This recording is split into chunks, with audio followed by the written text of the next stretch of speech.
Ďalšia kapitola, ktorá Devínčanov veľmi zaujíma a chcú vedieť, čo sa v tejto oblasti deje, je majetok mestskej časti Bratislava-Devín. Ja ho možno najprv urýchlene prečítam, aby bolo jasné, čo všetko teda má mestská časť k dispozícii, ale hneď na úvod musím povedať, nie vo vlastníctve. Vo vlastníctve, keby tento majetok bol, tak už ho dávno nemáme, lebo prvý exekútor by si ho zobral na oddlženie časti nášho obrovského dlhu. Čiže disponujeme na základe toho, že nám bol tento majetok zverený do správy týmito objektami. Sú to budova bývalých jaslí na Kozičovej ulici, je to budova Okálu, v ktorom kedysi bolo zdravotné stredisko.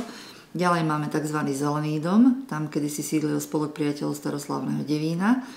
Potom máme budovu materskej škôlky, tá sa z časti využíva a z časti teda ponúkame ju do prenajmu, o tom neskôr.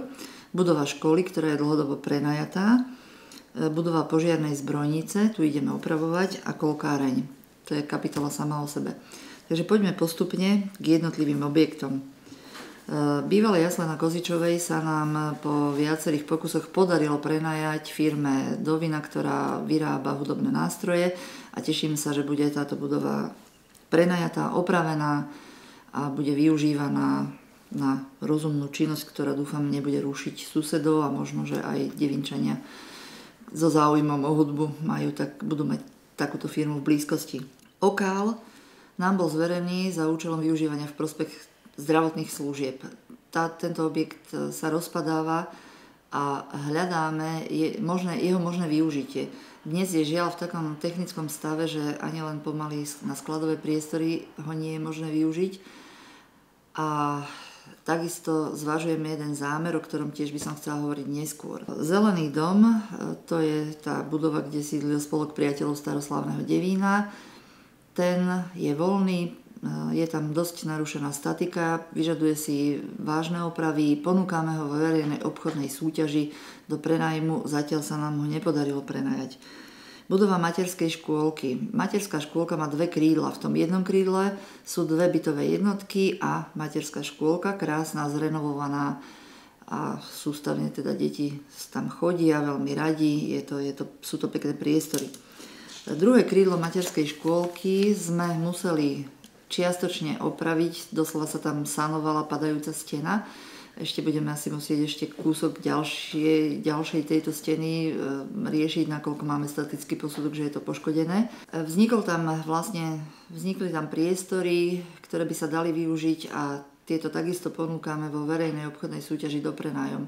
Všetky tieto prenajmy, ktoré ponúkame, riadíme systémom započítania investovaných nákladov do nájomného, tak, aby bol záujem o tieto priestory. A samozrejme požadujeme, aby v týchto priestoroch vznikli pokiaľ možno nejaké služby, občianska vybavenosť, proste veci, ktoré v Devíne chýbajú. Budova školy, ako som spomenula, je dlhodobo prenajatá súkromnej škole Forel. Do roku 2014 tam vlastne nemáme veľmi čo zasahovať, zmluva beží a platí. Podarilo sa mi po dohode so školou uvoľniť jeden priestor. Je to budova bývalej kotolne oproti jedálni. Tento priestor je k dispozícii ako materskej škôlke na nejaké také pohybové aktivity, tak aj po školskom vyučovacom čase pre Devínčanov, pre verejnosť. Požiarna zbrojnica. Požiarna zbrojnica, možno som to už niekde spomenula, sa nám teraz podarilo vyčleniť peniaze na jej opravu a verím, že tam vznikne priestor, ktorý bude využívať náš požiarny zbor. Tento má možno v súčasnosti nie veľmi dobrú povesť, ale ja verím, že keď budú mať požiarníci priestory, dôstojné priestory, v ktorých sa budú môcť stretávať, takže vlastne náskočia na také tie tradície. Tieto tradície majú v Devíne už 130-ročnú históriu za sebou a skutočne kedysi, určite mnohí z vás si ešte spomínate, požiarníci organizovali zábavy, proste žili ten svoj spoločenský život. Veľmi rada by som bola, ak by sa podarilo tieto aktivity hasičov obnoviť, a na to sa snažím zabezpečiť opravu požiarnej zbrojnice. Určite sa budeme snažiť, aby tam vznikli aj priestory pre našu tzv. Zelenú rotu. Chlapci momentálne vegetujú, alebo teda živoria v budove rozpadávajúcej sa bývalej kolkárne. Kolkáreň je ďalším takým objektom. Tu by som sa, vlastne je to posledný objekt, ktorý máme zverený do správy a môžeme ho využívať v taký ten obecný prospech, ale tento objekt je predmetom rôznych špekulácií, dohadov, je to veľmi citlivo vnímaný objekt. Vysvetlím prečo. Situácia terajšia je taká, že pozemok pod budovou kolkárne je vo vlastníctve rodiny Mrázikových. Budova je vo vlastníctve magistrátu a nám zverená do správy. Všetci, ktorí okolo nej chodíte, viete, že ťažko povedať budova, je to rozpadávajúca sa barabizňa, v ktorej skutočne sú 4 steny a deravá strecha.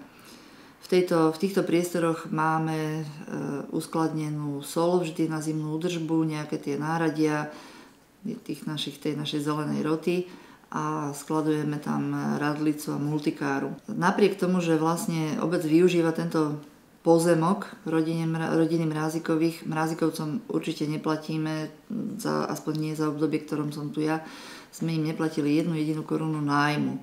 Treba si uvedomiť, že oni platia daň z nehnuteľnosti a majú vlastne parcelu, ktorú užívať nemôžu. Ako k tejto situácii došlo, neviem posúdiť. Papiere, ktoré sme na úrade našli, hovoria o tom, že niekedy v rokoch 1999 až 2002 za starostovania pána Novotného boli predávané devínske majetky. Viacerí Devínčania, mnohí z vás určite si odkupovali záhrady a parcely, ktoré boli voľné, sa predávali v rámci aj zámeru novej obytnej zóny, alebo teda mestská časť vlastne sa v tom čase správala akoby developer. Ako to dopadlo, všetci veľmi dobre vieme. Dodnes máme na krku vysoké dlhy, ktoré teda boli aj dôsledkom tohto obchodovania s nehnuteľnosťami. Rodina Mrázikových si kúpila od mestskej časti pozemok, ktorý ale vysvetlo následne, že bol nejakým spôsobom viazaný a potom sa vlastne už len snažili ošetriť si peniaze, ktoré zaplatili a vlastne nedostali za ne nič. Situáciu vyrovnali tie zmluvy z roku 2002. No i tak rodina Mrázikových nebola uspokojená do tej miery, aby si mohla zapísať tento majetok do vlastníctva. Na katastri boli nejaké prieťahy, čiže získali majetok, ale mali s ním následne len problémy, ktoré pretrvávajú dodnes. Preto je tá situácia v súčasnosti taká, že máme nejakú budovu, ktorá asi zrejme sa opomenula pri tých prevodoch riešiť, keďže už asi každý počítal s tým, že spadne aj sama, na pozemku vo vlastníctve fyzických osôb. Otázka je, že čo sa s týmto vôbec dá robiť. Čo sa týka takých tých papierových zápočtov, kto je komu čo dlžný.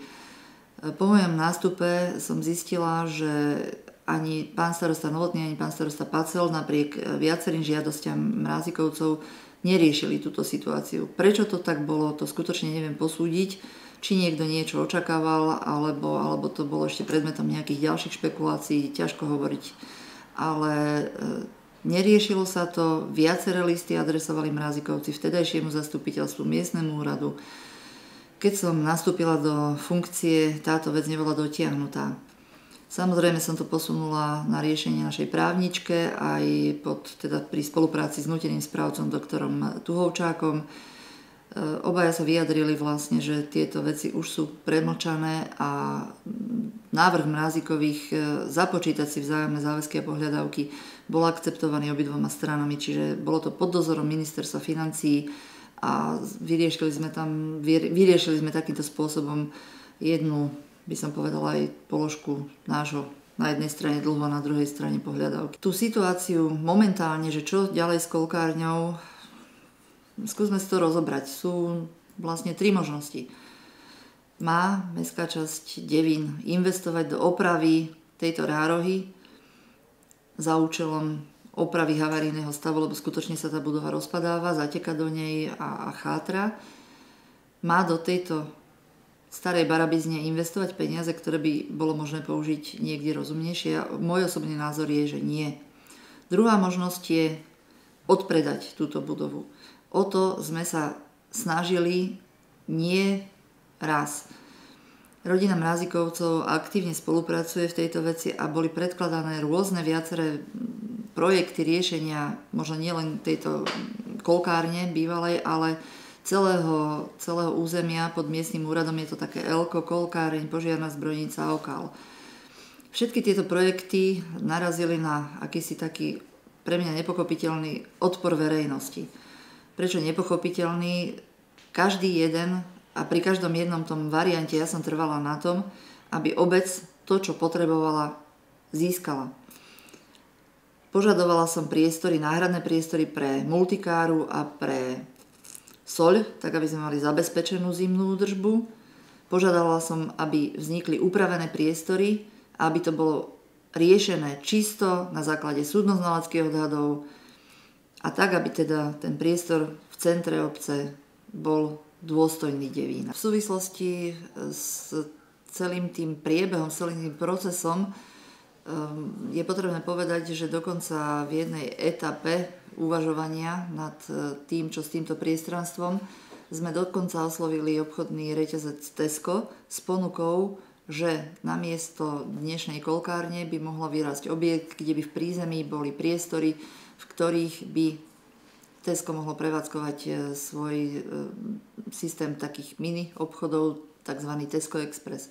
Žiaľ, v tom čase Tesco nemalo záujem prísť do Devína. Čiže tento pokus o nejaké získanie potravín pre Devínčanov v tom čase nevyšiel. Zamyslíme sa teraz, čo sa dá ešte vôbec vlastne s týmto objektom urobiť.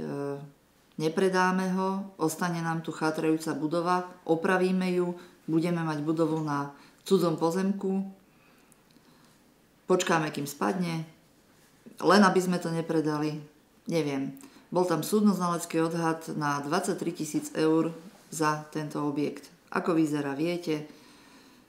Zvážte, či by ste za túto budu tieto peniaze dali. Mrazikovci ponúkali, áno, zaplatíme. Chceli dotiahnuť celú vec tak, aby sa tam dalo niečo riešiť. Niečo, čo bude rozhodne estetickejšie pri najmenšom ako to, čo tam stojí dnes. Možno ďalšia varianta, ak sa nájde nejaký záujemca, ktorý sa dohodne na jednej strane s Mrazikovcami o odpredaji pozemku, na druhej strane s nami o odpredaji tejto budovy, alebo skutočne neviem, aká je vlastne tá požiadavka Devínčanov, že čo s týmto objektom. Hovorím, všetky pokusy, všetky ponuky, všetky alternatívy boli zamietnuté, dokonca tu bola petícia, ktorú sme vypočuli, predĺžili sme lehoty, žiadali sme, predložte projekty niekto iný, lepší, neohlásil sa nikto. Zastavilo sa to a zase sa s tým nič nedalo robiť a ani sa tam nič iné neudialo.